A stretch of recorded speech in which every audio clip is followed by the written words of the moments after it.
4e point, des stéréotypes woke, en veux-tu, en voilà.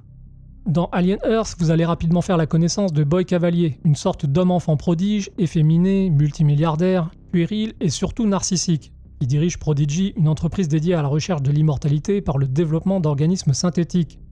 Mais il présente d'autres caractéristiques qui devraient vous évoquer des souvenirs si vous suivez la chaîne.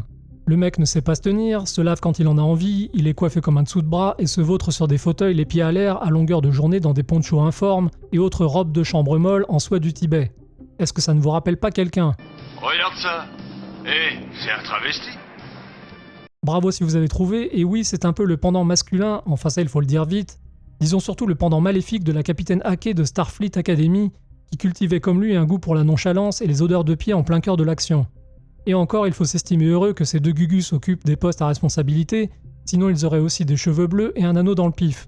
Bref, on a là avec Boy Cavalier un magnifique cliché woke ambulant, une impression qui sera immédiatement confirmée par son discours progressiste et transhumaniste en faveur de la jeunesse, et par sa rébellion face aux méga-corporations de type Weyland-Yutani. Ce n'est pas humain, cette chose. On aurait presque l'impression que toute l'industrie scénaristique a recyclé le même prototype de patron anticonformiste. Ensuite, comme second cliché woke, on va trouver Joe, le frère de Wendy. Il est médecin et possède par ailleurs un certain nombre de caractéristiques qui me permettent aisément de le ranger parmi les plus beaux spécimens de la série. Le mec est épais comme un sandwich SNCF, il est nettement émasculé, se promène avec un air géniard permanent sur le visage et on ne peut pas dire qu'il soit très malin. Ses réflexions sont en général complètement idiotes quand il ne se met pas à débiter des discours lénifiants comme en seconde moitié de saison.